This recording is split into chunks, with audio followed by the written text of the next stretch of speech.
Olá, eu sou Rodrigo Brandão e esse é o Pod Quadros.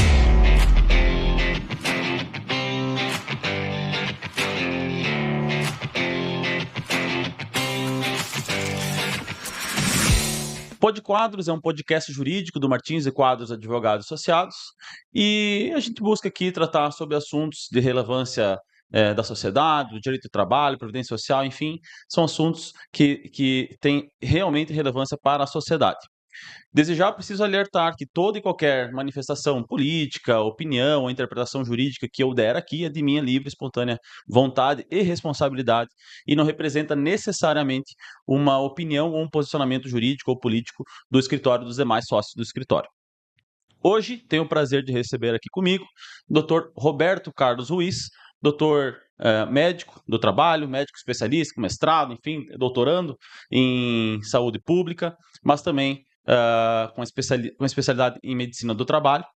E tenho o prazer de receber aqui para um assunto que eu tenho muito importante, que é muita dedicação também em estudar a SST, Saúde e Segurança do Trabalho. Então, é com um imenso prazer que recebo aqui o Dr. Roberto Carlos Ruiz. Seja muito bem-vindo, doutor. Obrigado, Rodrigo. Obrigado aí pela oportunidade da gente estar podendo discutir um pouquinho mais sobre esse tema e trazer esclarecimentos aí sobre alguns pontos que podem estar afetando a massa trabalhadora aqui de Chapecó.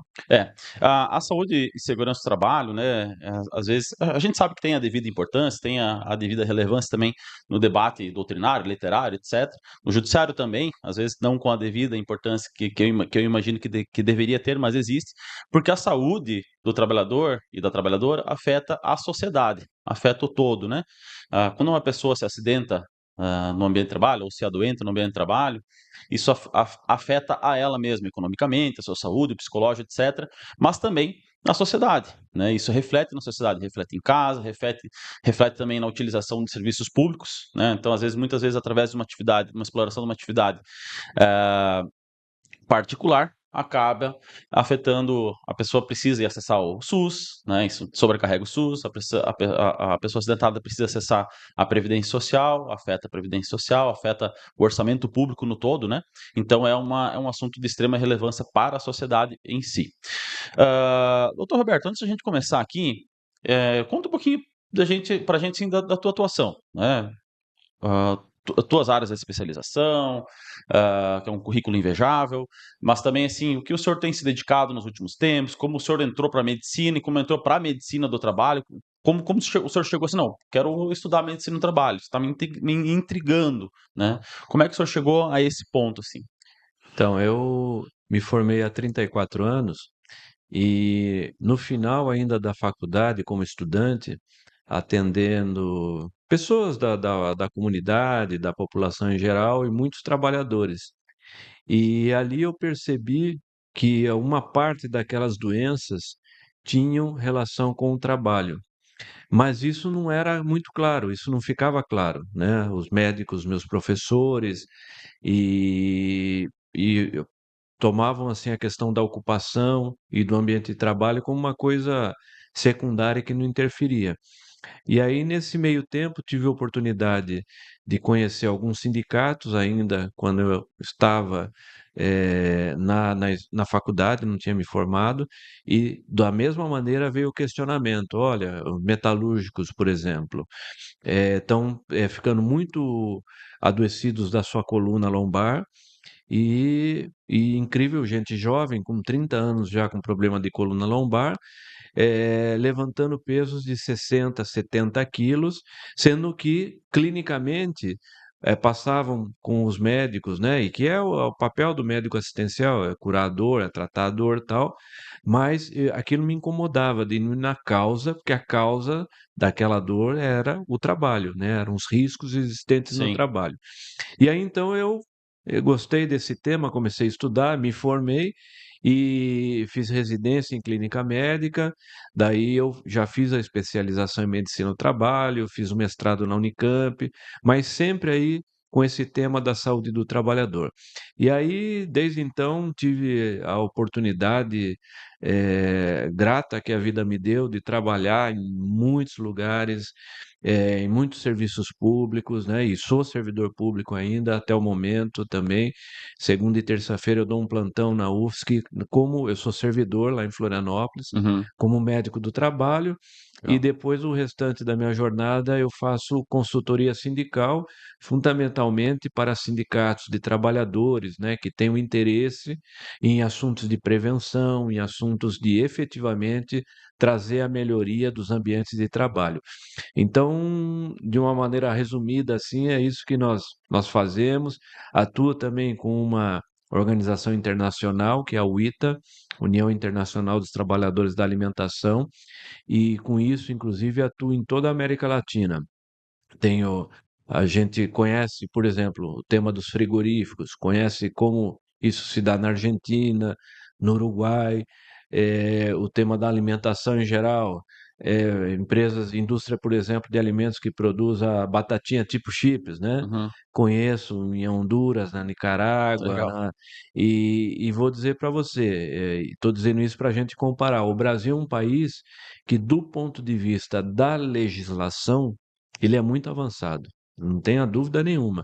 Inclusive quando comparado em alguns setores, com alguns recortes, com países da Europa ou mesmo Estados Unidos. Sim, e o A- próprio direito constitucional, né? O nosso direito constitucional ele é Óbvio, muito avançado, né?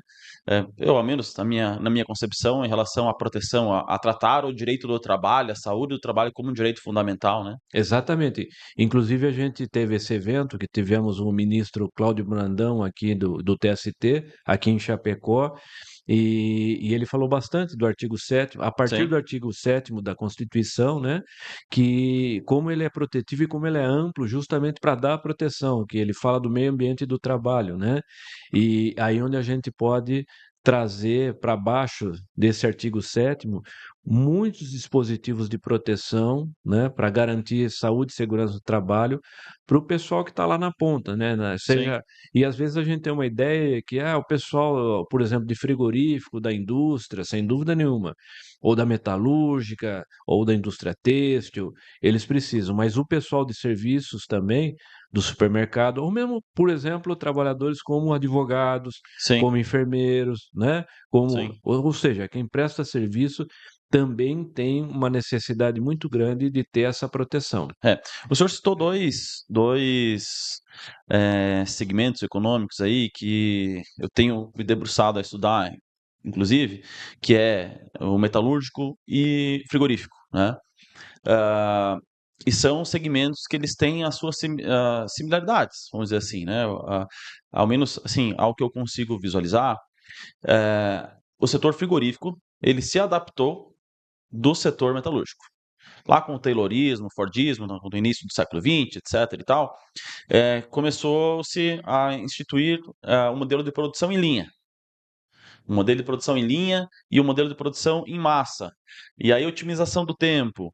E aí, a venda sob demanda, o mercado começa a exigir, porque você começa a aumentar a sua demanda, então você vai conseguindo disponibilizar matéria, né? Você conseguindo disponibilizar produtos cada vez mais, você vai vendendo cada vez mais, vai tendo que produzir cada vez mais. E o frigorífico, ele tem essa característica de fazer essa adaptação, de pegar lá do Henry Ford, do Taylor, né? Do Taylorismo, e agora, mais recentemente, assim, mais contemporâneo com o Toyotismo, de, de otimizar tempo, de produzir em linha, otimizar tempo e vamos lá. Então, são sistemas de produção capitalistas. Isso não tenho dúvida. São sistemas de produção que foram criados para o capital. E o humano que tem que se adaptar a isso, né? A atividade frigorífica, ela adapta isso. Mas a atividade frigorífica, eu quero ouvir um pouquinho da tua concepção para isso, ver se eu estou muito equivocado. Mas ela é um pouco distinta da atividade metalúrgica. A metalúrgica, ela tem sim atividades manufatureiras, mas primordialmente são atividades mais pesadas, são equipamentos mais pesados, são equipamentos maiores e tal, da montagem, muita coisa é feita com robô. Mas a atividade frigorífica, ela é muita coisa manufatureira. Muita coisa, um corte preciso, um corte fino. Então são coisas distintas, né? São coisas adaptadas, mas são distintas. Eu imagino que muito dos índices elevados que tem no frigorífico é por causa dessa adaptação. Adaptar uma atividade em massa, né, de produção em massa, para onde talvez não se consiga se sustentar. E a gente vai falar um pouquinho mais à frente sobre o futuro da atividade frigorífica também. Uhum. Doutor, acha que isso pode ter relação com esses índices, esses altos índices de doenças e acidente de trabalho que ocorrem nos frigoríficos? Pode ter relação com essa adaptação? De ter que pegar o frigorífico, adotar no frigorífico, ou de adotarmos no frigorífico, né? Uma adaptação de uma atividade tipicamente que não é necessariamente manufatura? Então, é quase uma tese de doutorado aí a resposta, né, porque é bem profunda.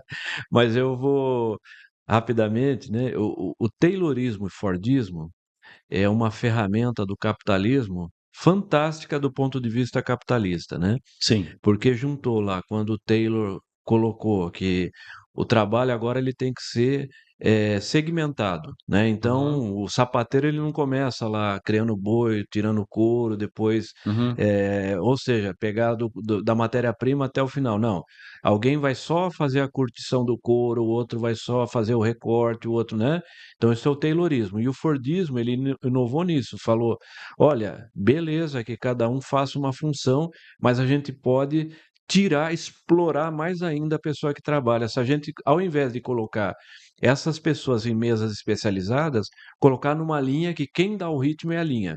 E foi aí que foi a questão da linha de produção uhum. que acabou que tirou do trabalhador a autonomia sobre o tempo para a produção, né? Não é ele que dá o tempo, é a Sim. linha. Agora, só uma curiosidade: o Taylor, para montar a indústria, de automóvel dele, a Ford, né, oh, desculpe, o Taylor, o Ford, Uhum, para montar a sua indústria, ele foi conhecer um frigorífico, ele pegou o modelo da indústria frigorífica, ou seja, qual era a tese que o Ford dizia? Que eu vou pegar uma indústria que pega uma mercadoria inteira e entrega ela com várias partes. Ele fez o processo inverso. Isso foi indústria automobilística. É pegar muitas partes, né, de um carro, a uhum, roda, o carburador, o banco e entregar uma mercadoria que é o carro, né? Então ele tem esse modelo, mas quando ele coloca modelo de produção que não era em linha, né? aham, E quando ele automatiza, então, aí vem a grande superação do capitalismo e aumentar muito a mão de obra, aumentar muito a produtividade da mão de obra. Porque, como eu disse, já não é o trabalhador que dá o ritmo, quem dá o ritmo é a velocidade da esteira, né? E ele tem que cumprir. Então, hoje, o que a gente vê na indústria frigorífica e em outras também, que é um pouco assemelhado, são que as empresas colocam, instituem metas e a gente não tem nada contra metas, não. As metas são importantes e necessárias, mas desde que sejam metas passíveis de serem cumpridas, exatamente. né? Possíveis de executar, né? Exatamente. Então, qual o problema? O problema é que esse ser humano, esse código genético que nós temos aqui, do Homo sapiens, tem 150 mil anos, que a gente é desse jeitinho e não evolui mais. Então, como é que o ano passado minha meta era produzir 30 toneladas de frango mês e agora, sem nenhuma mudança genética que me deixe mais superpoderoso, vai para 35 toneladas ao mês e depois para 40? Quer dizer, então é isso que é um dos grandes fatores, né, que está levando o pessoal dos frigoríficos a adoecer mais. Muito embora, a partir de 2013, com a NR36, isso teve um impacto muito positivo na melhoria Eu ia dos falar índices. isso agora. A nossa região aqui, ela é uma região que explora muito a atividade, a região toda, né? Tem Ceará, tem Concórdia, tem em Pinhalzinho, tem Maravilha, acho que tem frigorífico também, aqui em Chapecó tem frigoríficos, enfim, Videira, Guatambu aqui do lado. Guatambu, então a região toda aqui, ela é uma região que explora muito essa atividade frigorífica, né?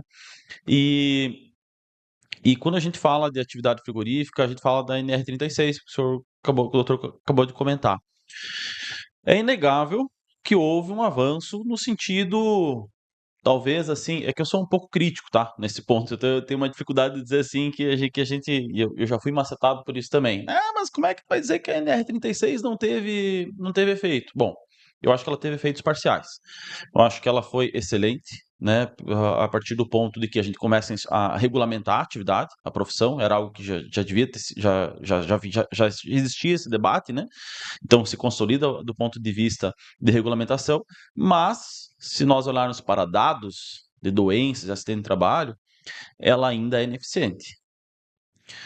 E aí a gente entra em outros pontos. Jornada de trabalho, ausência de ginástica laboral, existe todo um estudo, eu sei que existe estudos que dizer que não, ginástica laboral, da forma qual ela está disposta hoje no frigorífico, ela não é eficaz, ela não é boa, não faz bem para o ser humano, é melhor pausa do que ginástica. Tem um debate sobre isso. Mas a minha colocação é que, então, na verdade, isso consolida, antes de mais nada, consolida que a gente está preservando o capital. A gente não, né? Que se preserva o capital. Não vamos reduzir a jornada, precisa que tenha essa jornada para dar conta do que precisa fazer, e não vamos modificar o sistema todo de produção por causa da ginástica laboral. Então, está se preservando o capital. Vamos continuar acidentando pessoas, continuar adoecendo pessoas e segue o barco até que algo estoure. E a gente vai falar também sobre o futuro da atividade frigorífica. Na minha visão, nós precisamos tratar o todo. Não sei de que forma, o doutor talvez possa me esclarecer disso, mas um dos pontos é mexer na jornada de trabalho. A jornada de 8h48, ela traduz uma jornada média semanal, ao menos de 44 horas semanais, então ela é maior do que a média nacional do IBGE hoje é 39 horas, 39,8 horas semanal, então a gente já tem uma sobre-jornada da jornada habitual, fora as horas extras. Então pode chegar a 50 horas, 50 horas por mês, por semana. E não tem ginástica laboral. Em toda essa debate, da forma que qual está disposta, é melhor não fazer. Mas aí, na minha visão, a gente precisa mudar o todo. Se precisar fazer jornadas de 4 horas para conseguir instituir uma jornada laboral no meio disso, para o trabalhador trabalhar só 4 horas, tem que ser. Vai inviabilizar a atividade econômica? Ok, pode ser até que inviabilize a atividade econômica. Mas se nós continuarmos com a ideia de que não podemos porque vai inviabilizar a atividade econômica, a gente continua preterindo a vida humana ao capital. É. Então, você tá correto, né? Mas eu acho que só que você, vamos dizer assim, está colocando o ponto ideal, né, para a gente chegar. E a realidade, ela é muito mais cruel que isso, Sim. porque para a gente argumentar que tem que ser assim, e exatamente dessa maneira que você falou, quem sabe jornada de 4 horas Ou 6 horas, que ou seja. 6 horas, isso é verdade, seria muito melhor, né? Mas o que acontece é que tem uma briga, né, entre quem tem a força de trabalho e quem tem o capital. Sem esquecer que hoje nós temos um Congresso que uma parcela grande do Congresso, ela não é a favor dos trabalhadores, ela é a favor do empresariado, a favor de outros interesses. Você vê o que foi aquele PL do estupro, né? Sim, Quer dizer, eles propõem um PL que a pena para a mulher estuprada seria o dobro do tempo de prisão para o estuprador. sim. Então, é dessa gente que nós estamos falando, que inclusive, felizmente, nesse caso específico que eu estou falando, nenhum povo mais conservador apoiou, né, esse Sim, tipo de sim. coisa, Uhum. que ainda bem, né? Já pensou? Sim, Nosso sim. país ia ser conhecido como um país de gente meio com gente fora da casinha, né? É, Infelizmente. Mas enfim, eu estou dizendo isso para dizer que esta é a realidade que nós temos, é esse embate. Então, a questão da jornada, inclusive por ela ser 8h48, e nunca é, sempre é mais, né? E 8h48 com uma jornada de 44 para trabalhar de segunda a sexta, que é o que os trabalhadores querem. Eles dizem, não, eu trabalho a mais, tal, para ter o sábado e o domingo livre, que é uma coisa muito importante para a vida da gente, né? sim. A vida social da gente que importa muito, a vida familiar, Que a onde vida ela se dá fora do trabalho, né? é A claro, vida real, né? A vida em convivência e tal, né? No final das contas, ela se dá claro, fora do trabalho. O trabalho tá claro, lá produzindo, tá lá provendo o teu sustento. claro, Mas a vida real, ela se dá fora do trabalho, né? claro. E aí um ponto-chave de saúde e segurança do trabalho é jornada de trabalho. É justamente isso. A ponto de tinha um procurador no evento aqui, que foi procurador em Chapecó, inclusive, do MPT, doutor Sandro Sardá, e ele estava comentando que um frigorífico da região centro-oeste que eles acompanharam chegou a ter jornada de trabalho de 16 horas no frigorífico. Ora, e ele dizendo, né, expressando, olha, na minha opinião, isso é um trabalho análogo Mas à claro. escravidão, né? Porque são jornais, e não é dizer, eu, por exemplo, já trabalhei 16, 17, no caso já virei 24 ou 36 em plantão, Sim, né? Mas ainda trabalho, às vezes, 16 horas num trabalho intelectual, onde eu sento num computador e começo a escrever, mas aí começa a pesar, eu paro, vou no banheiro, tomo um cafezinho, né? Embora isso seja extenuante, mas eu tenho uma autonomia, eu tenho como regular. Ali no frigorífico, ou na indústria metalúrgica, ou em outro tipo de indústria, não, né? sim, Quem manda é o cronômetro lá do encarregado e vai ter que trabalhar. Então, acho que a primeira questão realmente de item de saúde e segurança no trabalho é discutir diminuição de jornada jornada, de né? trabalho, porque aí você acaba discutindo também diminuição de ritmo, né? E outros fatores, inclusive psicossociais, como, por exemplo, a completa falta de autonomia e o autoritarismo que existe nesse tipo de ambiente, infelizmente, que leva inclusive a coisas como o assédio moral, que hoje a gente está presenciando um aumento desse tipo de questão. Mas para te responder objetivamente, eu participei da comissão que criou a NR36 em 2011 a 2013, e ela foi assinada pelo ministro do Trabalho naquele ano, 18 de abril de 2013, era o ministro, inclusive, um catarinense, o ministro Manuel Dias, né, que mora em Floripa até hoje. E aí, publicada no Diário Oficial da União, 19 de abril de 2013, e a NR36 teve um impacto grande. Agora, tudo o que você falou é desse jeito mesmo. Ela impactou, ela foi positiva, inclusive por publicações científicas que foram apresentadas nesse encontro aqui. O Dr. Diogo, ele demonstrou o seguinte: tinham muitas Sim, situações extremamente críticas, tinham situações extremamente críticas, situações ruins, situações moderadamente ruins, situações boas. Após a NR36, praticamente não existem mais situações extremamente críticas. As pessoas não vão adoecer? Vão e estão adoecendo, pelas situações ainda ruins que sim. são expostas, que a NR ainda não conseguiu impactar isso. Então, para a gente não ficar também é, 8 ou 80, né? Que o pessoal fala, não. Sim, Infelizmente é o seguinte: nesse caso é 30, é 35. sim, Ela impactou positivamente, melhorou. E vou te dizer uma coisa: reflexo dos últimos 6 anos, inclusive, que nós tivemos aí desde o golpe contra Dilma e esse governo anterior extremamente autoritário, que, na minha opinião pessoal, nós beiramos o fascismo ali com o governo Bolsonaro. O que que aconteceu com a fiscalização? Em todos os setores, inclusive no setor do trabalho, ela quase que foi desmembrada. Ela ficou num nível muito baixo da sua capacidade de execução. E com baixa fiscalização, o que que sim. acontece? Aí os abusos aumentaram em muito, E né? aí você não tem dados também, né, foi um período também de baixa extração de dados, aí os dados mascaram algumas coisas, né. Exatamente. Bom, é só lembrar o que foi a pandemia. É, Não sei se lembra que os dados que a gente via na TV, né? Nós acabamos de passar a pandemia, está fresco na memória da gente. Os dados que a gente via na TV de quantos casos novos, quantas mortes, eram daquele pool de órgãos de imprensa que se reuniram e sim, fizeram. sim, sim, Porque sim, sim, sim, quando sim, o governo, sim, o dado oficial do Ministério da Saúde começou a mostrar que o aumento era gritante, a primeira atitude do governo para fazer frente a isso foi tirar os dados, né? é, Não tirar a transparência dos dados, não mais declarar quais eram os dados verdadeiros, e por isso, olha que tragédia que foi esse país, hein, nesse período aí, sim, né? E aí as pessoas têm que fazer essa reflexão, têm que parar com isso, de é isso ou não é aquilo. Olha a realidade. Não entre no discurso fácil da fake news, da mentira. Não sejam enrolados. Olhem dados reais, olhem a realidade. É assim que a gente compara as coisas para saber se as coisas estão melhorando ou estão piorando. a ciência tá aí para isso, A né, ciência, exatamente, e nós acreditamos na é, ciência. E tome vacina, hein, é, pelo amor de Deus. é isso aí. Hã, pensando, o que me inculca bastante com a NR36 é olhando para dados de acidentes e doenças do trabalho, né, que eles, oscilam, mas oscilam linearmente alto, né, então é por isso que eu sou realmente um crítico, eu não sou um crítico da NR, eu sou um crítico da atividade frigorífica. né? Uhum. E aí, enquanto crítico da atividade frigorífica, mas sob esse viés humanista mesmo, né?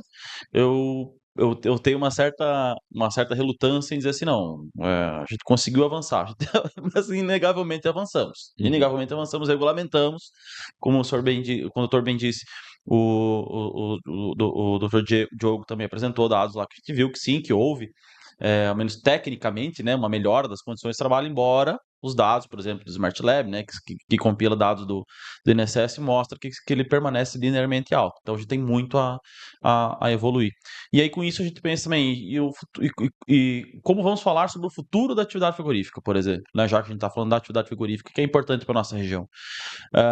Como vamos tratar sobre o futuro, como pensar o futuro da atividade frigorífica nesses patamares de doenças e pessoas acidentadas hoje? Acho que quase que 50% da atividade frigorífica em Chapecó é tocada, é trabalhada por imigrantes. Há 3, 4 anos atrás foi por imigrantes haitianos e senegaleses, hoje por venezuelanos, né? Hoje, se nós. E tem muita gente que critica muito essas pessoas também, sem fundamento nenhum. O Brasil ele já foi também lá, né, no início do século XX, aí também foi construído por imigrantes, né? A nossa região mesmo é colonizada por alemães, italianos, enfim. Então a gente, mais uma vez, toma mão de obra do imigrante, né, para tocar a nossa economia, porque hoje se tirar os imigrantes, por exemplo, os venezuelanos, aqui de Chapecó, nós sofreríamos um impacto absurdo. Né? Não sei se teríamos mão de obra para tocar os frigoríficos que tem aqui.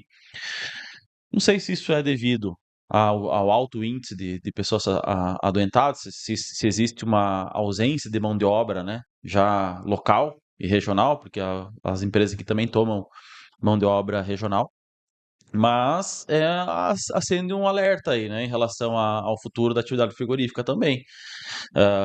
E se essas pessoas que hoje estão aqui, os venezuelanos e venezuelanas que estão hoje trabalhando aqui, é, fizerem assim como os haitianos fizeram, ficaram um tempo, né? Acabou que não construíram raízes aqui, foram para tomar outros voos, né? Outros locais.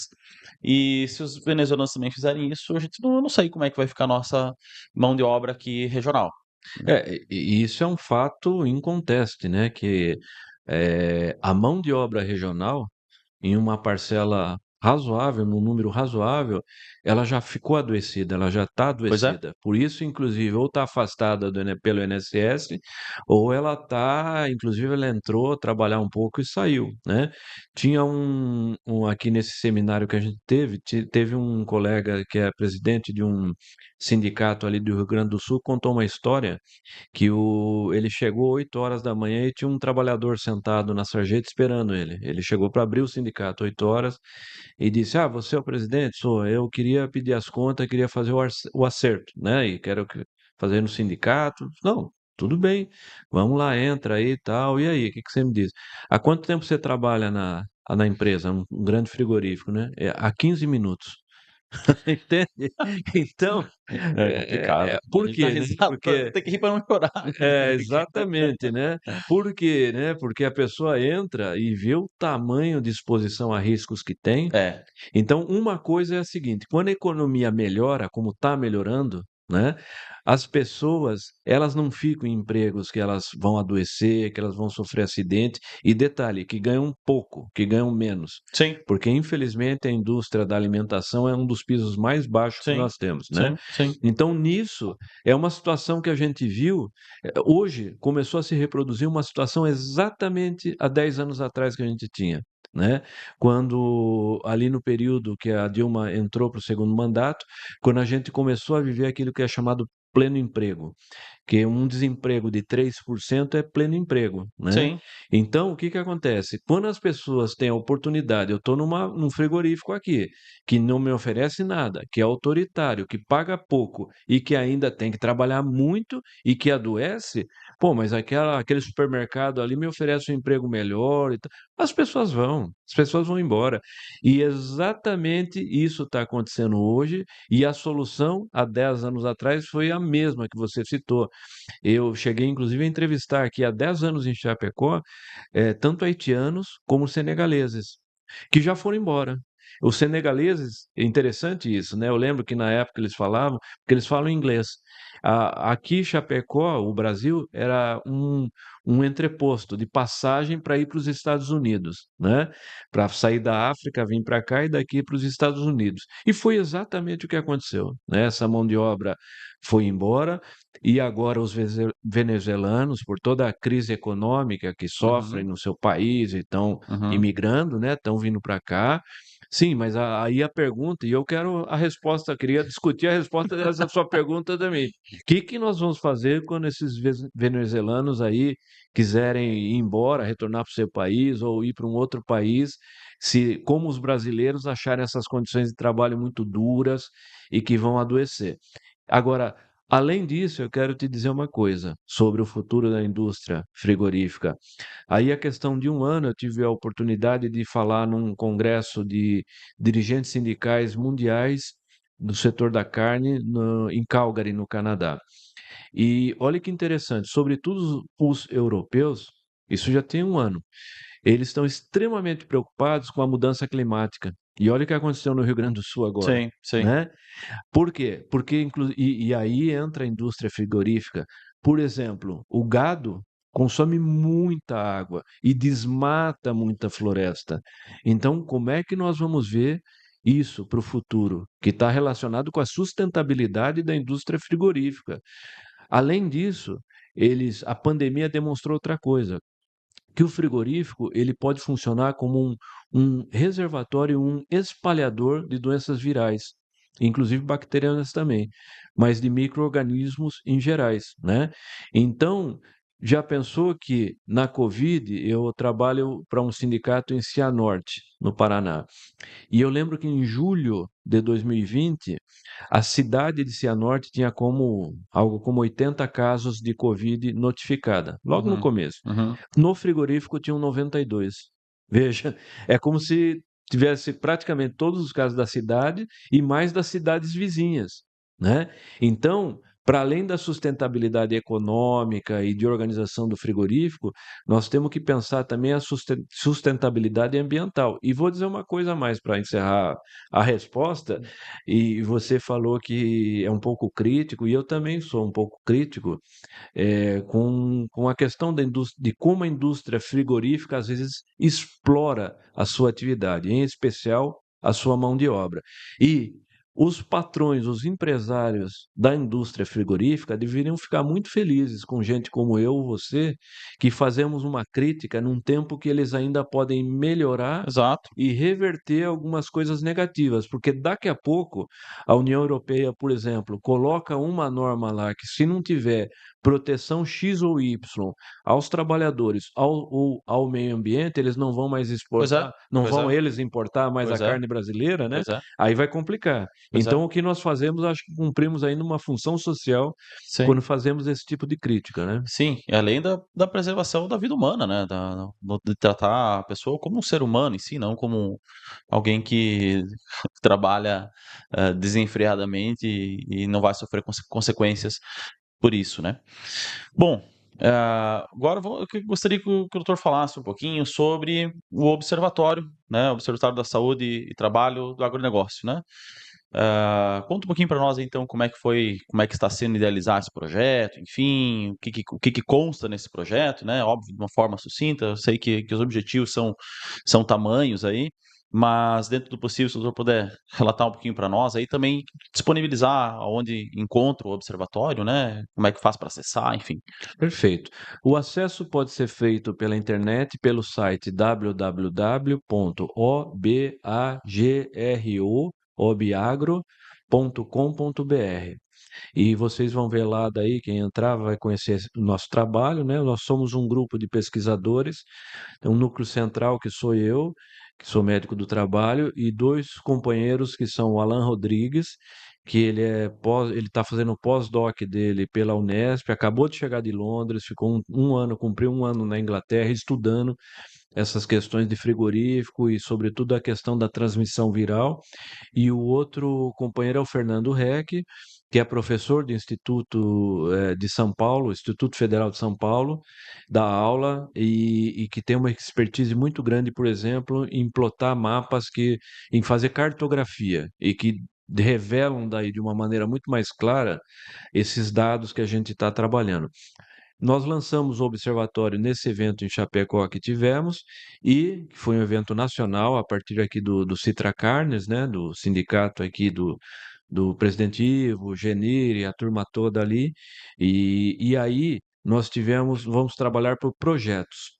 Então, os dois primeiros projetos estão lançados, que são, projeto 1, uso controlado de amônia, porque nós estamos vendo que em frigorífico está começando a aumentar demais os acidentes com vazamento de amônia, e isso não só pode levar à irritação, a sintomas leves que afetam as pessoas, mas sobretudo a sintomas graves que podem levar inclusive à morte.